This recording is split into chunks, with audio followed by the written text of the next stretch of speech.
ఈ రోజే డౌన్లోడ్ చేయండి. మీ ఫేవరెట్ షోస్ చూడండి. Ice cream parlour. No, okay dinner. ఇది కూడా కరెక్ట్ కాదు మ్యాగీ. నిజం చెప్పాలంటే నేను నీతో కలిసి ఎక్కడికి వెళ్ళాలని ప్లాన్ చేయలేదు. మరి ఎందుకు ఈ టైంలో పిలిచావు? రేపు నిశ్చయితాంబూలాలు అందుకునే అకేషన్ ఉంది కదా, అది జరగదు అని చెప్పడానికి.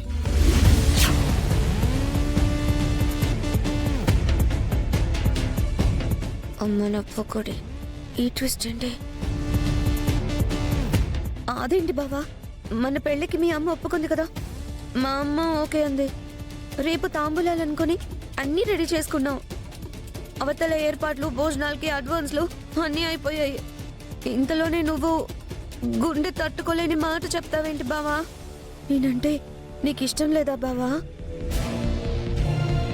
నా చెల్లి లైఫ్ని పక్కన పెట్టి రేపు నీతో నిశ్చితార్థం చేసుకోవడానికి కొంచెం ఇబ్బందిగా ఉంది మ్యాగీ. నాకే ఇలా ఉంటే ఆ రోజు స్టేషన్లో మీ అన్నయ్య కోసం తలకి రివాల్వర్ పెట్టుకుని అంత రిస్క్ తీసుకున్న నీకు ఇప్పుడెందుకు బాధ లేదు? బాధ లేదని ఎవరు చెప్పారు బావా?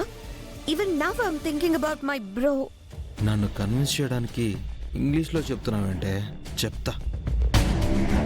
నాకు తెలుసు మ్యాగీ, నాకు చెల్లెలంటే ప్రాణం, నీకు మీ అన్నంటే ప్రాణం. కేవలం మీ అమ్మ కోసమే ఈ నిశ్చితార్థానికి ఓకే చెప్పావు కదా. ఊరి నా సెంటిమెంట్ పకోడి ఎక్కడి నుంచి ఎక్కడికి తీసుకెళ్తున్నావురా? అంటే బావా, నాకు అన్నంటే ప్రాణం, నువ్వంటే పిచ్చి ప్రేమ. పిచ్చి పిచ్చే బావా? నేనంటే నీకు పిచ్చి ప్రేమే, నాకు తెలుసు మ్యాగీ.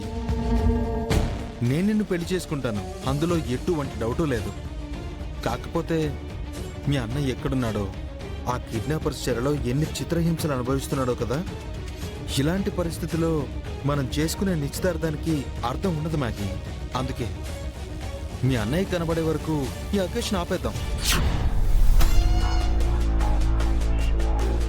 హోటల్ ఎలక్షన్స్ వస్తున్నాయి. ఓట్లు కొనడానికి కోట్లు కావాలి. ఆస్తి వీడి దగ్గర స్ట్రక్ అయింది. ఇన్ని పెళ్లి చేసుకొని అంతా సెట్ చేద్దామని నేను రంగంలోకి దిగితే వీడు నాకు ఇలా చిలకలిస్తున్నాడేంటి? మీ అన్నయ్య గురించి తలుచుకుని బాధపడుతున్నావు కదా మ్యాగీ. కాదు బావా, అన్నయ్య క్షేమంగానే ఉన్నాడు. ఏంటి? అయ్యో, టంగు స్లిప్ అయ్యాను. ఇప్పుడు వీడికి ఎలా స్లిప్ ఇవ్వాలి? అంటే మీ అన్నయ్య ఎక్కడున్నాడో నీకు తెలుసా? చెప్పు మ్యాగీ, ఎక్కడున్నాడో చెప్పు, నేను తీసుకొస్తాను. లేదు, అయ్యో బావా, మా అన్నయ్య క్షేమంగానే ఉన్నాడు అని కళ్ళతో చూసి చెప్పలేదు, మనసు కనిపించి సిక్స్త్ సెన్స్ తో సెన్స్ చేసి చెప్పాను బావా, అంతే. పైగా నిశ్చితార్థం ఆపడం వల్ల అన్నయ్య కనపడాడు కదా బావా. నిశ్చితార్థమై పెళ్ళైతేనే అన్నయ్య కనపడే ఛాన్సెస్ ఎక్కువ ఉన్నాయి. ఎందుకంటే అప్పుడు మన ఇద్దరం కలిసి మా అమ్మ సపోర్ట్ తో అన్నయ్యని ఈజీగా క్యాచ్ చేయొచ్చు. మీ చెల్లి మా అన్నయ్య ప్రాబ్లం ని సింపుల్ గా సెట్ చేసేయచ్చు బావా. సరేనా? ఇక నేను బయలుదేరుతాను బావా. రేపు నిశ్చితార్థంలో కలుద్దాం. బాయ్ బావా. బాయ్. Good night.